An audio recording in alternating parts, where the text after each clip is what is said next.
We're going to have a 10-minute session with HYPREP. How many of you have heard about HYPREP? How many of you have heard about HYPREP?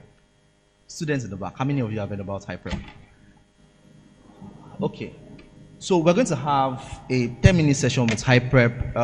Dr. Zabe was supposed to be here himself, but he sent a representative, Mr. Victor, if I'm correct. Yeah, so I want to invite, so I told HYPREP that we want to have like a question and answer session with HYPREP, because there's a lot of misinformation about the HYPREP process online. The last time I posted something about HYPREP online, they dragged me, right? And because a lot of people don't understand the process, a lot of people don't believe in the process. But I've often said, and I still say it again, we can't attack the problem and also attack the solution. Does not make any sense. So I feel like what a lot of people want to know is understand what HYPREP is about and the whole idea behind HYPREP. All right, so I want to welcome my colleague, my friend, a renowned environmentalist and an activist, Ibiso, to come and lead this session with HYPREP. Let's put our hands together for...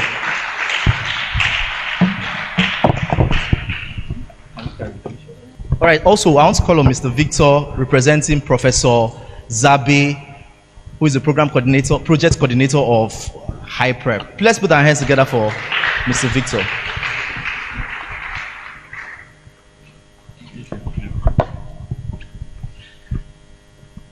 Good afternoon, distinguished ladies and gentlemen. Once again, welcome to Look Beyond Oil. I know that all of our speakers since morning till this point in time have talked about why we need to look beyond oil. We need to look at all the natural resources we have. We need to look at other things, other industries that we have to actually grow the economy of Nigeria aside oil, because we've seen the environmental impact it has on our communities, especially the Niger Delta communities. And just as Tobe said, 2 weeks ago we went to HYPREP. So just because we are activists does not mean that we would sit back in our offices and listen to what people have to say, criticize people who are doing work or who are making efforts without even going to see for us what kind of projects they've been doing and how we can also criticize them even as young people in the climate change space or in the environment space. So we took the tour around HYPREP facilities and we went to Ogale, we went to the Bomo Creek where they're having the mangrove planting, and we had so much to see, and that's why we also want to have this session where we don't just ask them questions, we also want to hear your feedback as well. And as Toby had rightly asked, how many people understand what HYPREP does as an agency or as an agency. So with me here is Mr. Victor from HYPREP, and Mr. Victor, thank you for coming to this panel today. Yeah. I believe this is a timely moment for HYPREP because it's World Environment Day, and at the same time we also want to know what HYPREP, the role of HYPREP in environmental cleanup. We've had a lot of misconceptions, about what HYPREP does, their stance in the whole cleanup and all of that. So what is the role of HYPREP in environmental cleanup? Yeah, good afternoon. I want to thank you all for the opportunity granted me to elucidate you on what HYPREP is doing. HYPREP as a project interventionist, a fallout of the UNEP report of 2009 that was released in 2011. And since 2017, HYPREP has the hydrocarbon pollution remediation project had been in existence under the Federal Ministry of Environment.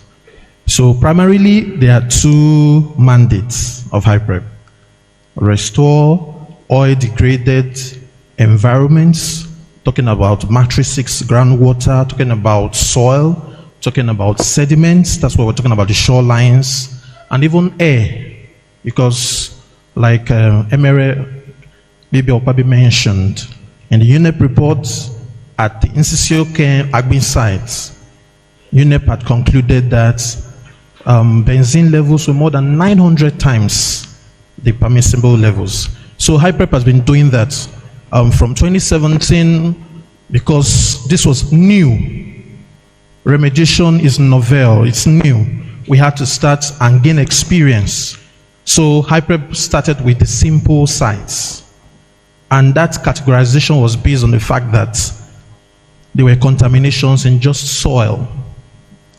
So we had simple sites that had to do with remedying or cleaning up contamination in just soil. And a couple of years, in 2023, we had the medium risk sites, where we now have to deal with contamination in both soil and groundwater. In places where we call medium risk, because there's no immediate risk to the people.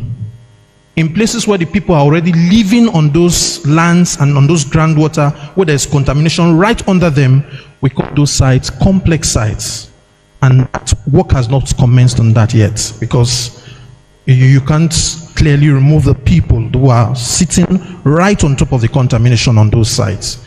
So now we're thinking about in oil-bearing communities or in impacted communities, but the governing council that Celestina Akobari is part of presently, or what that has just been dissolved, and the BOT graciously approved that aside the communities that are impacted, it should be shared across all Ogoni communities. So that has been going on as well. We've had over 15 water stations that we've commissioned and are running, and then all that is going on. In Alessa, we have the Alessa water station that is up and running, and in some parts of Ibubu and some other communities. So that is what HYPREP is doing. And there are several other things for the shoreline, because we also need to clean the creeks.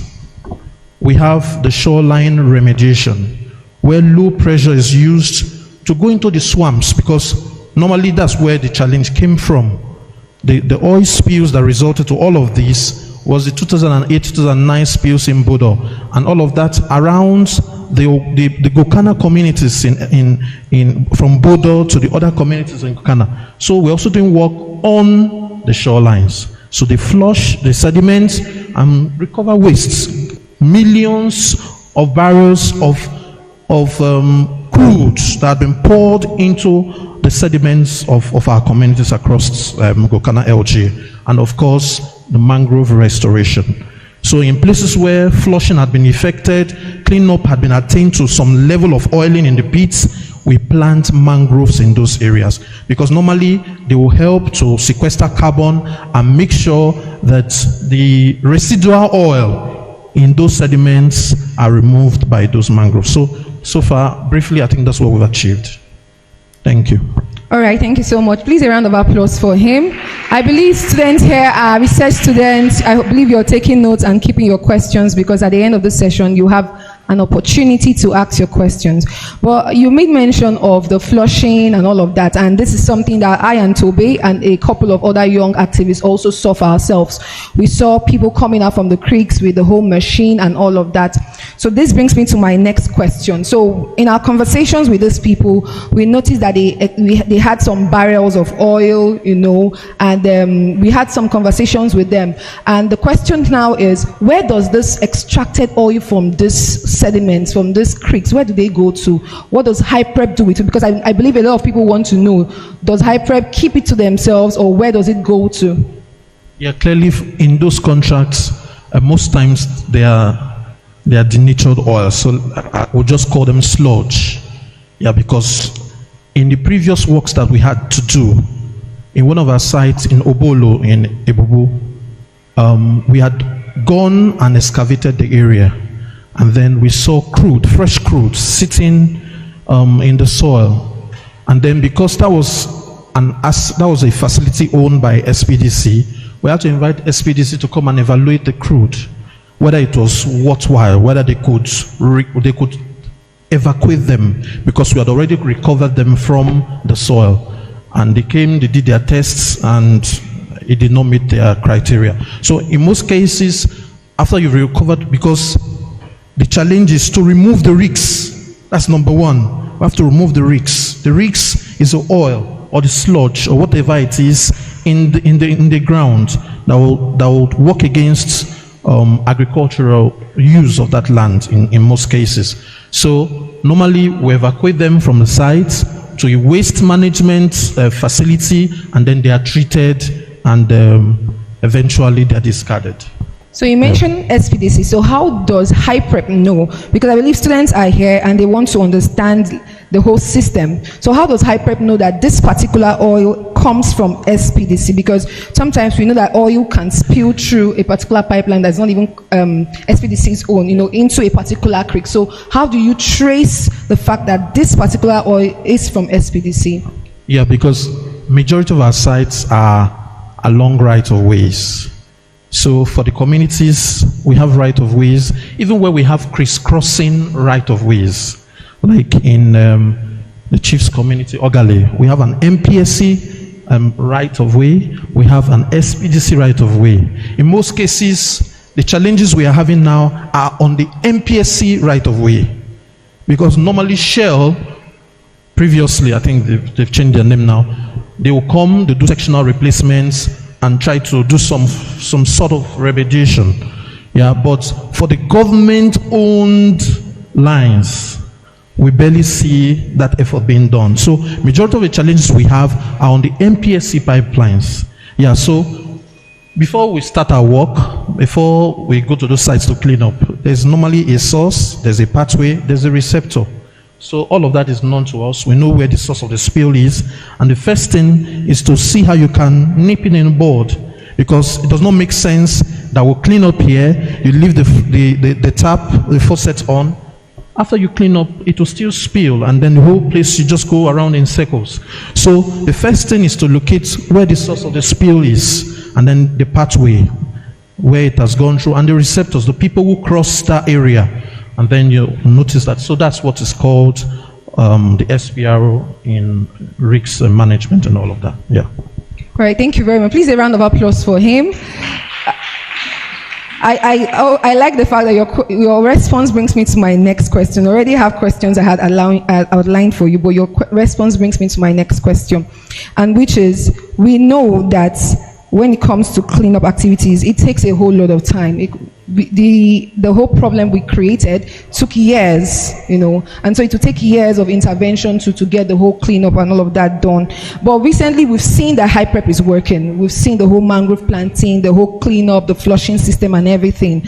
Now we have also heard that there are new recent oil spills, coming up, and it's also affecting the work you do. And people are also concerned. We've had people Toby was saying somebody was dragging us on LinkedIn. We've had people, international people, drag us, to say, oh, this is what is going on. We're not reporting the right thing because of this new developments, these new oil spills. So is HYPREP also in charge of cleaning up these new sites that has been recorded to have a spill, or they have a contract that binds a particular area of work for the now? Yeah, clearly HYPREP does not have that tax. All we do in that regard is to work with agencies of government who have the oversight over those facilities. We've had talks with the NUPROC, we've had talks with NOSRA. NOSRA is supposed to respond to oil spills, and give us feedback. So our work is to clean up those oil spills. But as much as possible, on places where we had worked, we try to make sure that aside the scientific thing that we do, make sure that there's peace in the community, so you don't sabotage the work that you're doing. So that helps the community sensitizations about how the pipelines are a national asset to all of us. All of that advocacy is there in what we do to make sure that we try to reduce the impact of pollution. But it's a big challenge. And we are not saddled with that responsibility. Ours is to clean the spills, remediate the environment, and then provide alternative livelihood for those whose environment had been impaired by hydrocarbon impact. Thank you, Mr. Victor. I believe we are getting insight into what HYPREP is all about and the activities. But there's something that I also believe is that we've seen a lot of work being done by HYPREP, but we need reports. People are asking out there, how can they track the operations of HYPREP? Does HYPREP has any reports that people out there can read?